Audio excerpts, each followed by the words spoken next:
So how do we turn a losing trade into a winner for us in a situation where we get into, say, for example, a good trade setup that we saw, we took the trade, and then the market comes back against us? We're going to talk about that today during your trading, session if you're a day trader, and I'm going to show you a couple of examples. But the key to everything is really understanding, first and foremost, that trading is a game or a business of probability. I don't like to really call it a game. When I speak of that, I mean that we are taking trades based on probability of what the market is doing. What is the structure? How's the market moving? What does price action look like? Things of that nature. And you have to make sure that you're back testing whatever strategy you're using to make sure that, it has a decent win rate. Now, I'm not going to sit here and say that one strategy should outperform over another strategy or what your win rate should be, because everybody trades differently. I'm a scalper. I scalp trade the E-mini futures each and every day. So yes, I am a futures trader, but I trade simply surrounding supply and demand. So what does that mean? That means I'm looking for key areas of aggressive buying or selling. Basically, quote unquote, where the market, the banks or institutions, have pulled away from a key zone or level quick enough, they push through it to the upside, maybe breaking structure, because a breaking structure is a key element to the overall strategy and how I trade. I've got to see a breaker structure because that helps me identify a good supply or demand zone to trade at, okay? But I talk about the strategy and how I do so in so many videos here on the channel.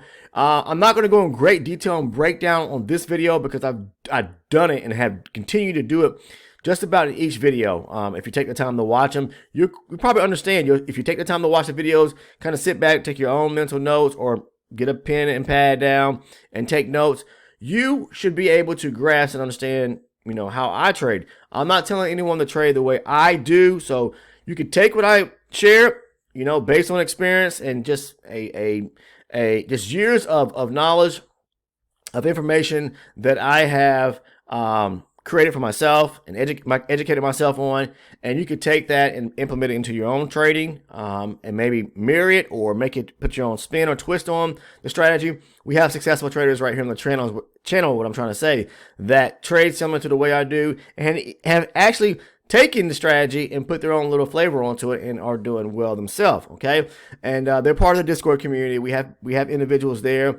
So if you're interested in joining the Discord, find the link down in the description portion of the video. But again, this video is about how you can, if you take a losing trade, and basically turn your day around so that you can become profitable or end up green on the day. Because I talk about that in so many videos about you should always be green on the day. I don't know why traders have it locked in their mindset that, okay, I had a losing day, I'm just going to stop here and then just look forward to the next day to make up the difference. Yeah, you could do that. There's nothing wrong with that.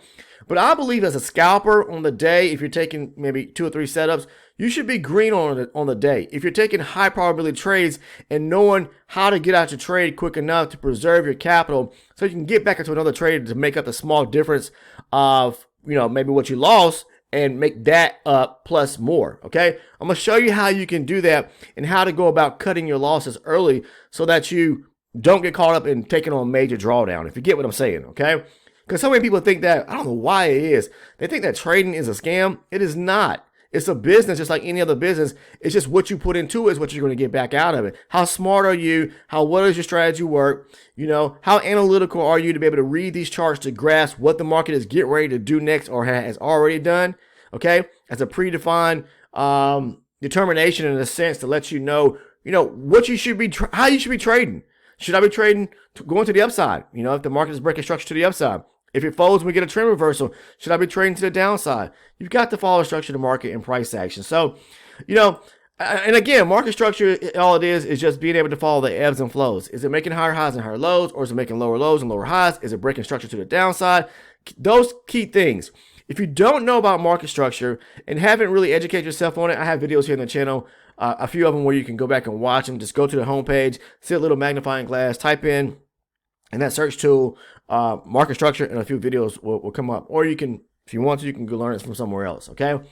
Anyways, so basically structure the market is what you see right here, pushing to the upside, right?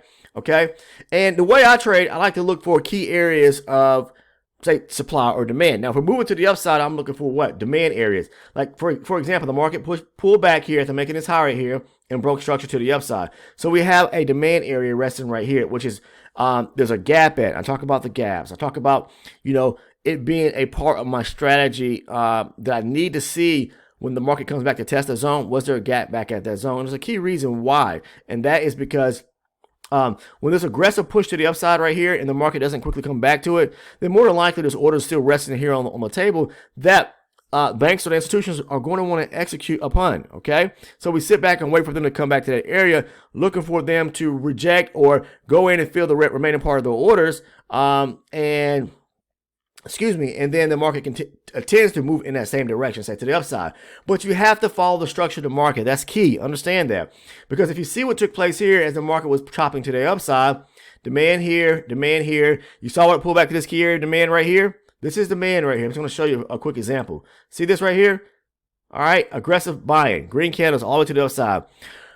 Typically when you see 3 or more candles breaking to the upside here, we got 1, 2, 3, 4. In this case here, that's demand, aggressive buying. The market pulls back to this area right here. What do you expect to happen when it gets back there? Well, more than likely it's going to reject that area and will probably want to test back up to the highs, correct? So that's an area of demand.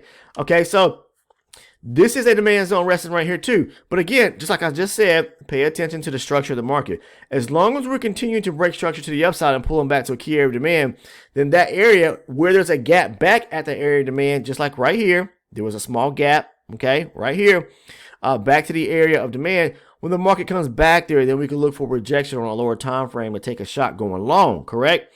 So, but if we start to see, and if you see right here, the market did exactly that, pulled back here, and then it broke structure back to the upside right here. Okay, it broke above this high here at 927 and a quarter, 927 and a half. All right, but take a look here. Okay, when it did that, it finally made this high right here. What did it do next? It came down. All right. It broke what? Structure below this area here. Okay, it broke through this low right here at 881. Push down, pull back, broke structure lower, right? You see that? Pull back, broke structure lower right here. And if you have a hard time really identifying to see structure breaks, or if the market is, breaking through levels, I say, just do this. Let me move this down to the downside here. Sorry about that. Just do this. Go to line and close chart, or line and close, and look. Okay, that was that high right there. It broke here, pull back, broke here, pull back, broke here. And you see it came all the way down to this demand zone that I have marked on the chart. We'll go back to the candle right now.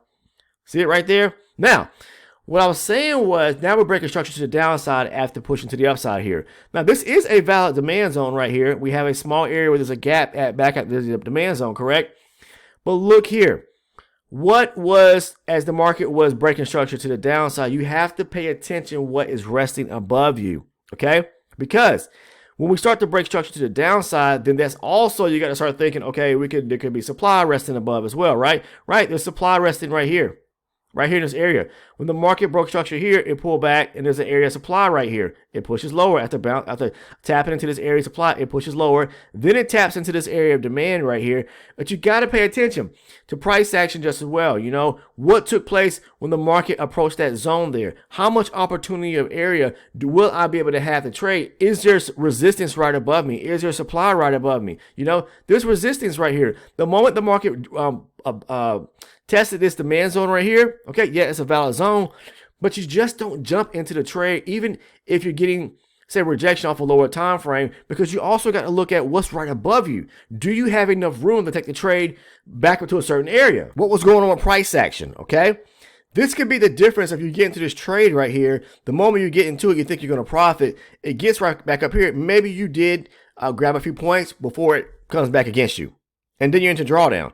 Because you got to pay attention. I keep saying, guys, market structure, but got to pay attention to price action as the market was coming back to a zone. You understand that? Because that's very, very, very important. Because you have resistance right above here. You have an area of resistance right above. Okay, there's a blockade right there. Think of it that way. So the market taps off of this and rejects. Boom, and pushes higher. Okay, but then you have this resistance right here, and it just pushes lower. Because the structure now is moving to the downside. So these are key things you have to be able to identify that's going to help you in being able to take winners versus losing trades, okay? And even if you get into a losing trade, I'm going to show you a quick way of getting out of a trade to preserve your capital so that the market doesn't even come back and hit your stop loss. So basically, you're jumping out of a trade or closing a position early enough. Maybe you took on more likely you're going to take on just a small amount of loss, okay? But you can make that back up. Again, the goal is to be green on the day and to turn your losers into winners, meaning coming out at the end of the day and having a winning day, not a losing day. We're in the green. So the market taps into this area here. Let's move down now to the lower time frame, because this is where the magic happens, to where we need to clearly identify confirmation for rejection to get into a trade. So this box here, this is that higher time frame 60 range demand zone. Now, the way I like to trade when I scale down to my lower time frame is I want to see like a breaking structure and then a creation of a demand zone formed on the lower time frame, and then a pullback to that demand zone, and then waiting for the break and close of a candle to go long. So this is where the market tapped into the higher time frame demand zone. All right, and the market pushes higher. It breaks small area here, pulls back. Again, I'm looking for demand at this point. All right, it pushes higher. There's demand right here, but when the market comes back to this area right here, look. This is the reason why I just don't jump into a trade once the market taps into and this is a valid demand zone off of the 12 range, my lower time frame entry chart. Pulls back, there's a gap, small gap right here, back at the area of demand right here. Aggressive buying on the lower time frame. Market taps there at the break and close of this candle right here. I'm not going to typically go long here. First and foremost, because we dug a little deeper into the zone. I'll talk about that where the market moves slightly pushes deeper into a zone. Be very mindful, because they may want to push through that zone. The market comes to that area right here.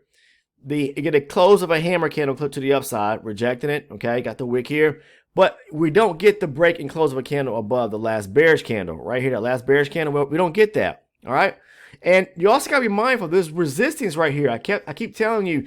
Pay attention to price action when the market gets back to a zone. Look at that area of resistance. The market can reject this area because the market is now moving lower. The structure has shifted or changed it. The tide has changed, so we're probably going to push lower. So keep that in mind, what's resting right above you, and not try to trade into a moving roadblock, okay?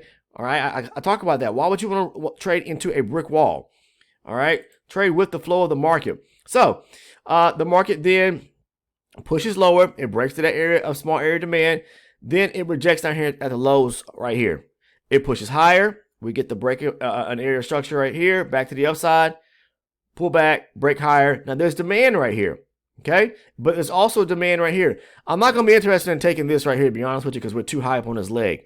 When the market pulls back to this key area of demand right here, I possibly could be interested. But again, you have an area of resistance right in this zone right here. So you should know that if you're going to scalp, you need to be very quick about doing so and getting out of the trade. All right, so the market comes down here, taps into the demand zone right here, aggressive buying. There's a gap back at the zone. It pushes deep into the zone, okay? And it basically wicks right at the bottom of it. Now there's equal lows right here. This is a liquidity sweep, right? So the market sweeps that area and then turns back around. Now, when I see things like this, I may jump into the trade, but in this instance, I'm not going to take this trade setup. And the reason why I'm not going to take this trade setup is because, again, we have areas of resistance right above me. I do not want to trade into an area where the market is showing its hand, where it's moving lower now. Okay, I don't want to trade that way. I want to trade in the direction. That's why I always say trade with the flow of the market. So let's say you got into the trade. This is where I'm talking about cutting your losses early, not knowing what's going to happen. So this is the demand zone. The market sweeps that area, all right? And then it pushes to the upside, all right? And you're saying to yourself, oh, I'm solid. I'm in the green, right? Yeah, you are in the green. Once you get the close above 845.5, maybe you're taking it up 10 points, okay? But maybe you're expecting it to push up higher and test the high of this leg right here, all right? Does it do that? Eventually it does. But again, I'm not going to gamble on the possibility of it not knowing if it's going to test that area or not, because again, we have resistance right in this area where it can bounce at any area. So if you're into that trade and you see the market, you took the trade right here, you see the market close. This is what I'm talking about, cutting your losses early. Where it comes back, closes with one bearish candle to the downside, and then a second bearish candle to the downside, I'm out the trade. Okay? All right. The first candle, I'm going to see what's going to happen on the next one. The second candle close to the downside, I'm out the trade. Because, look, I'm able to read the market and know, again, that resistance is right in this area. I'm not going to take a gamble.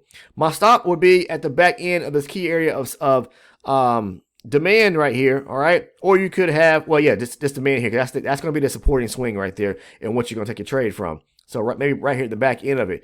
But if you got into that trade there, be mindful, again, that there's resistance. And you have to know, close the trade to preserve your capital. And if you did that, you're still in profit.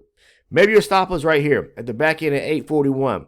You got in, you picked up your 10 points, and then, your 10 points or so, maybe 8, 9, whatever it was, and then the market pulls back right here. But if it did pull back here, you probably got in, let's say if you got in here at 845, and you probably closed out at maybe 5 points. Unless you had multiple contracts on, took off multiple position here, and then close your last one right here at 850. But on that second close of that candle, I'm out. Now, let's move on and let's go to another example. I just want to show you the type of trade that I would have taken. All right, that area I just showed you, look what happened. It tapped into that area of resistance. It could not push through it. We're back on the higher time frame, and then it runs lower. I already knew in looking at the structure of the market that the possibility of price bouncing off this area of demand right here, that this resistance right above, and the structures to the downside now we've shifted, that it's going to want to probably test lower areas, and it did that. So then it comes back, okay? What did it do when it broke structure right here after testing that area of resistance? It pushed lower. It broke structure right below 840. It pushed lower. Now we have a area of supply right here, okay? Now, the thing about the supply zone here, for example, it is a lower probability zone because there's no gap back at the zone, but that doesn't mean the market's not going to reject that area. There's a possibility it still could, okay? I just love, when I talk about high probability zones where there's a gap back at either a supply or demand zone. In this case here, this area of supply, there's no gap there, okay? It's already been tested. So, but that does not mean the market can't reject that area. So it pulls back to that area of supply, okay? At the breaking lower and breaking structure, pulls back to supply. Let's move on down to the lower time frame around 1018 to see what took place. All right, back on my lower time frame entry chart. This is the higher time frame supply zone. Look what happens when it gets in there. Now, we're in the zone. The part of the strategy and what I look for when I'm on my lower time frame is a breaking structure lower and then pulling back to a key area of supply. Again, supply on the lower time frame. We break structure, pull back. We break structure lower. This is a supply area here on the lower time frame, and it's a high probability zone. The market comes to this supply zone right here on the lower time frame. We get the break and close of the candle below. If I look at my higher time frame, look. This area for me to take a trade back down to the low right here, okay? There are, let's see, just taking a look here, give me a second. Yeah, there's an imbalance resting down here in which the market can come all the way back down to, okay? As the market was moving back up to the upside and retracing to the zone here, again, like I say, pay attention to price action as the market was coming back to the zone. What's below you? Is there area for the market to trail back down to the downside after tapping into the higher time frame zone, looking for the rejection on the lower time frame? Yes, there was. Okay, we're going to come back down for the imbalance, back all the way to the low of this higher time frame zone, or higher time frame area. Okay, so we tap into the lower time frame supply area, we get the rejection, take it all the way back down. You can take it back down to fill in the imbalance, resting here at 811.5, and that's what I would have done. Okay, but you got to pay attention to price action as the market is retracing back to the zone on the higher time frame, because the zone is this supply zone here on the 60 range chart, the higher time frame. That's what it was marked off of. So then a lot of people will say, okay, well, Mike, once you're into the trade and you see the market pushing lower the way it did on the lower time frame, but then it pulls back 2 candles and closes, would you go ahead and get the trade? That's up to the discretion of the trader. But you have to understand, again, you've got to see what took place when it comes to the price action back as the markets were tracing to the zone. Do you have enough clearance or area based on what the structure, based on what price action is showing you to take it back down? Look, this confirmation, the market is moving lower. The structure there is breaking structure continuously to the downside here, pulling back now to a key area of supply where there's supply at. Okay, all this is confirmation. Looking at the pullback to the supply zone on the higher time frame and looking what took place with price action here, there's really no areas of support right below until we get down here. Okay, so if I get the rejection back at the zone, I'm going to take it back down to this area, because as you can see what happened when it rejected here on the lower time frame, I showed you the setup. Again, break a structure, supply zone, take it on the lower time frame, See, right here, this is the area where it started to move sideways, giving you that M formation that a lot of traders look for. And then it pushes lower. There is support right here below here. So that's why it pulled back right here on the, when it tapped into that area of support and then finally wanted to run lower. All right, so take a look. So your question is, if it pushes lower, so let's say you got in a trade here, I don't know, the break and close of the candle, which is probably around right here at 856, and then you took it on down. You just kept running it down to the downside. You got 10 points locked in right here. So then you start to get a little bit scary, scared about maybe should you hold the trade or get out. That's up to you. Like I said, your discretion to go ahead and collect your 10 points or maybe ride it through. If the market came down here to 843 and I look back at my higher time frame and 843 is back up in this area right here, we've still got area to come all the way back down to this area of support right here. So we're talking about from 843 all the way down here to back to 26. And the market came down there before it pulled back right here. So I'm more likely going to I'm going to stay in my trade because my stop is going to be at the back end right. Where we at? Right here. Okay. The back end right here. Okay. Because the market broke structured lower right here. Okay. All right, came back to this area of supply. I'm going to put my stop right here at the back end. This is a supporting area where I don't want to see the market break through this zone right here, okay? But don't put it tick to tick, well, I like to say, give it a few ticks because sometimes, as you can see right here, what do? They went to the zone, and sometimes they'll push a little bit higher just to wick that area out, and then they'll push the market lower. All right, so you'll see that happen lots of times. They'll just go up there and hit that zone and take it out by just a tick or two or three, and then they'll start moving the market lower. So if I stayed in the trade, I put my stop right here. Again, you could take the 10 points and close if you want to, or you could close out most of your position. And if you got, say, 3 contracts or even 2, close the 2 contracts or 1 contract out and let the other one run, because your aim is going to be aiming for paying attention to what took place with price action on the higher time frame back down here to around the support area at 826. As simple as that. Now take a look at this as well. This is from on Friday, February the 16th. This was I want to show you something here. Okay, just take a look here. Example of not trading into the brick wall. Okay, example where you will get take a loss and you have to know when to get out the trade quick enough so you don't incur too much drawdown. That's what I'm trying to say. It's all about protecting and preserving capital to cut your losses early if you're into a losing trade, and being able to turn it back around so you can have a winning day. So, basically, turning what could turn out to be at the beginning a losing day into a winning day. All right. By cutting your losses early, do not stay in them. All right. A lot of people think that, I'll just stay in it and I'll put my stop here and pull it here and pull it here. Each time they put a stop back, what happens? The market keeps coming back to attack that stop area, and you keep pulling it back, and all you're doing is just incurring more drawdown. If you take a small loss, you're going to be able to make it back up if you take the next trade and you wait for a next high probability setup. All right, so look, the market then turns back around and we start breaking structure. We broke this area structure here, the high here at 935, as it moves higher here. Pulls back, break structure, pull back, break structure. And then it does what? You should be able to determine what's going on now. Breaking structure lower to the downside. Okay? So if it's breaking structure lower, what are we looking for? We're looking for opportunities to go short. This was a key opportunity to go short. Off projection, back to this area.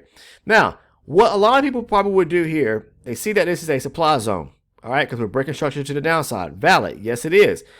We got a low right here. The market pushes up. They take the trade to go short. It pulls back, I'll show you an example, and then it comes back and tests this zone again. And they look at what took place here where it tapped the supply zone, went short. Came back, maybe they entered a short again, okay? Then it came back again, pulled back, and it came back this area here, and they're going to consider this, right, with this candle here wicked out above the supply area here. They say, it's grabbing liquidity, and they're going to want to push the market lower. So many people, again, they fail to be able to read the structure of the market. Not just that, paying close attention to price action and understanding what's taking place down here as it is pushing higher. It is starting to break structure back to the upside here. And if you see that happening, why are you going to try to short and continue to short off this area of supply, which has been tested now, okay, and has tested it multiple times? And because you think this is a liquidity sweep, you want to go short into a blockade or area of support right below you. No. If you do that, the market is going to It's going to stop you out every single time. I'm going to show you what happens here. We can see that if, say, for example, you got to the trade right here around 10-12, 10-15, whatever it was, when it came back and you thought this was a liquidity grab, breaking right above this swing right here with this wick of this candle, and then it starts to push down. Some people get into that trade and not seeing what's right below them, a blockade of support. Do not trade into a blockade of area of support or resistance. Okay, so let's go down now to the lower time frame around 10-12. So this is around 10-12. The high there is at 792 or 793. Okay, so let's find that area. Is it 793? Yeah, 793. Okay. All right, this is the area right here. Okay, it's around 10-15, somewhere around there. This is the area at the higher time frame right here. Okay, so the market, it gets up there. It wicks at that top of that area right here, and a lot of people will say, oh, that's a liquidity grab. I'm gonna take it right here at 10-12, 793 area, right up in here. Okay, then they start to see the market fold to the downside. All right, take a look. All right, so for me, once it gets back to that area, well, I'm not gonna take this first and foremost because I already knew what was taking place here. It was, trying to push back to the upside here because it was turning back around. It was a trend reversal. It was a reversal right here happening. But the market, let's say you took that trade there at 10-12. We go down here. You're looking for that structural break to the downside, or a break lower where it's taking out a low, and then you got to break a structure and pull back. Right now, this right here is 755.5. Okay, so maybe you took this. I talk about 2, 3, 4 tick area back to a zone for rejection. You can maybe possibly look for an opportunity. But because this is supply right here. All right, it missed it coming right to the zone, tapping into it by probably about 3 ticks there. Or maybe you took this push down, pull back, and then it pulled back right here, okay, and took this trade here. But either way, what I'm trying to show you, if you got into this trade and maybe you picked up a few points, but you were aiming for this low back down here, okay, you're aiming for this low back down here. As far as the market pushed was 746, and maybe you got lucky and the market threw you a couple points, right? But it came down here to 746, okay, which was let's see, where we at? Let's squeeze this together. Right here, 746, 745 area right here, okay? So maybe you got into a trade, I don't know, somewhere in this area here, okay? Or maybe you just jumped into it up here, but this here was not enough rejection for me. It would have been if you would have seen it pull back to this area right here. This was a supply zone because you prefer to take the trade at the top end of where the move or the rejection is starting and take place at. Maybe not, but maybe you got in this area here. Either way, you were into the trade. And it comes down here to 746, and you think that, wow, okay, I'm in this trade here. Where am I going to take the trade back down to? I'm going to aim for the low back down here around 725, back down here, okay? This was where you started off at. You're aiming for this area here, and you're not paying attention to what's going on with price action, with support resting right below. When the market took out this area and swept it right there, there's support right here at 51, okay? And you're looking to ride it back down towards these lows right here. Well, let's say you try to do that, okay? And then the market comes down, hits this area, all right? There's support all through this area over here. And then you start to see where it starts to push back up. Push up, pull back. And then you get a candle close here, a candle close here to the upside, a high, another pullback, and it starts to do this formation where it's making higher highs and higher lows to the upside, okay? And you're getting closes of multiple candles to the upside, bullish candles to the upside. I'm going to get out that trade. But first of all, I'm not even in that trade because, I can see what's taking place there. But when the market starts to turn around and starts to make structure back to the upside, making higher highs and higher lows on the lower time frame, throwing multiple bullish candles, that's a sign to get out of the trade. All right? Okay?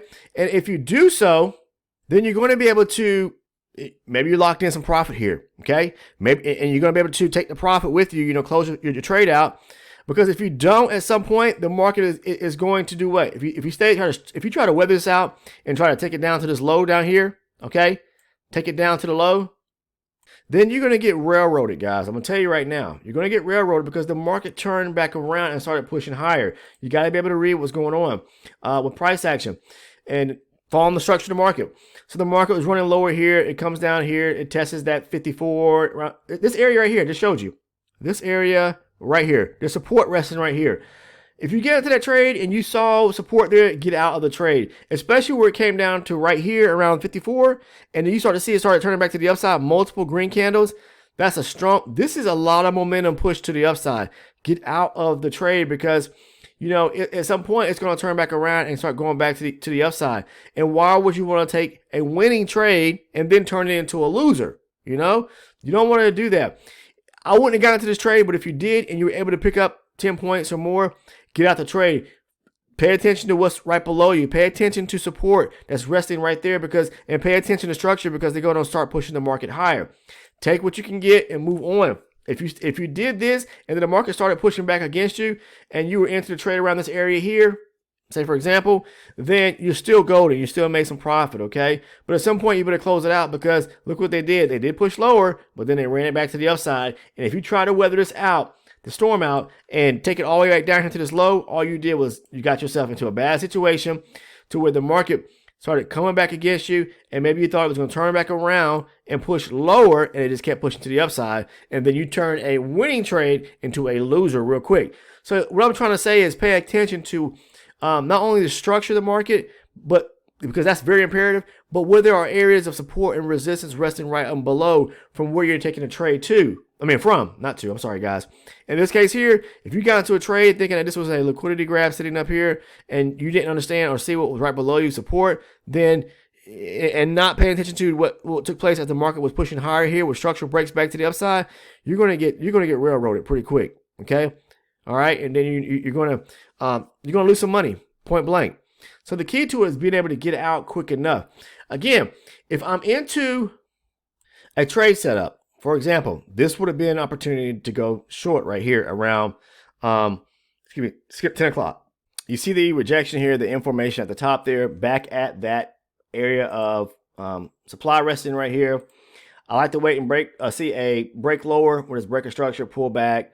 You could possibly have entered right here. I mean, it pushed lower, pull back, broke here, pull back. Maybe you got in right here, or maybe you got on the pullback right here to go short. But the overall is to aim down here around 720, which was back down here with this imbalance. And that actually it went lower than that. Let's see, 720. Oh, well, really round the fill this imbalance here around 731, and the market pushed lower than that. So 731 would have been in this area here, and it pushed a little lower. So, anyways, it went down there and filled that imbalance and tested the lows back there before it actually pushed back up to the upside. So what you want to do again is if you're into a trade, all right, and it's say a high probability setup, okay, what you have to understand is that the market is not always going to, people think that, oh, this is a high probability setup, it's got to work. Look, the market's going to do what it wants to do, point blank. I'm going to be serious with you because we aren't the ones pushing and pulling the market, okay? We're just looking to take trades based on what we see taking place. You know, I trade supply and demand, so I'm looking for, you know, high probability supply or demand zones. I'm looking down to fall through or suit with my strategy and take the trades when it makes sense to me, when everything lines up. So you have to be, you know, pay attention to, again, like price action, like I said. So the example here, or just using a quick diagram, we're moving to the upside, right? And I've shown diagrams like this before. This is a demand zone here. We're breaking structure to the upside. We come down, we break below this low right here. We break structure back down, okay? So what is this right here? All this area here, this is area of resistance.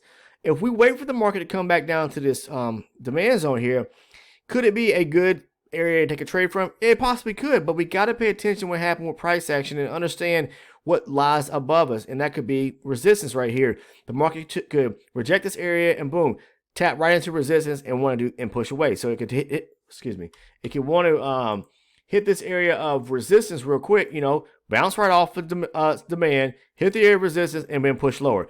You'll see that kind of thing happen lots of times. So if you got into this trade right here after it tapped into demand and you got rejection, say for instance, and then it pushes up a little bit, and then you get two closes of candles below, meaning with the market maybe rejected its zone here, okay, and then you saw some movement to the upside, and you jump into the trade, okay, and then the market turns around, and you get a bearish momentum back to the downside with multiple candle closes. Get out the trade. If you got your stop resting right here, don't allow it to come all the way back down there. At least I wouldn't, to stop me out. I'm going to go ahead and cut my trade early. and get out the trade if it quickly, because what I like to see is the market push up with momentum quick enough, all right, and keep moving to the upside versus it push up and then stall out and then start showing a lot of bearish momentum to the downside. I'm going to go ahead and cut my loss because I'm not quite sure what it's trying to do. If it's just coming in here to scare or shake traders out of the trade, maybe run the stops right below here because they know that people are getting into the trades. They like right below this area here, all right, because this is a demand zone. And this is, you know, an area right below where would have triggered traders to get into their trade to long positions. So maybe they come down there and try to stop them out. And then just sit and wait to see if it's rejection back at that zone again, if they're going to continue pushing higher or not. All right. But again, you got to pay attention to what took place here. Even though we tapped into demand right here, what took place here? We're breaking structure lower now. So they're and having resistance formed in this area now. Okay.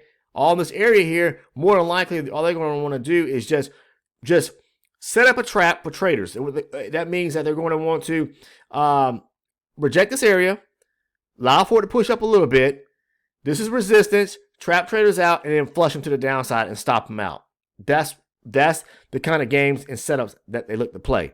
Okay, so know if you get into a trade situation like this, and then you start to see some momentum to the upside and then a quick reverse of momentum lower to where you're getting bearish candles back to the downside real quick, I would go ahead and protect my capital and get out the trade, cut my losses early so that I'm not incurring too much drawdown on all, and then make it back up on the next trade. This is how we protect ourselves from having bad days or getting caught up in bad situations into where we can have green days every day versus red ones, if you understand what I'm saying. But that's all I want to share with you guys today. Hopefully that makes sense to you. You know, I talk about cutting losses and other videos here on the channel too. But if you're interested in joining the Discord, you can find the link down in the description portion of the video. Just scroll down. You'll see a link there that says Discord. You can click on that and come over and join us free of charge on the Discord. If you're interested in becoming an elite member and supporting the channel and my efforts as a content creator here, you also receive rewards or perks back for doing so. It's $6.99 a month. And basically what you receive are my trade breakdowns where I go into detail about trade setups. As if it's kind of like you're sitting right next to me. I break things down so you can grasp and understanding why I took that trade. Well, basically what I was thinking leading up to the trade and why I took that trade. So I'll walk you through the steps, okay? Again, you see the trade breakdowns and the video playlist. So if you're interested in doing so, there's a link right below the Discord link down in the description. You'll see it. It'll say become an elite member. Click on that. Make sure you choose the right tier. There'll be two that pops up. The one you want to choose is elite channel supporter, I believe it is, or elite channel member. Click on that one. And again, it's $6.99 a month. Very inexpensive, okay? But outside of that, that's all I have for you today. If you're not a current subscriber, please take the time to go ahead and click on the sub button. Make sure you have all your post notifications turned on. And last but not least, please drop a like on the video by clicking the thumbs up if you found value in the content. Take care.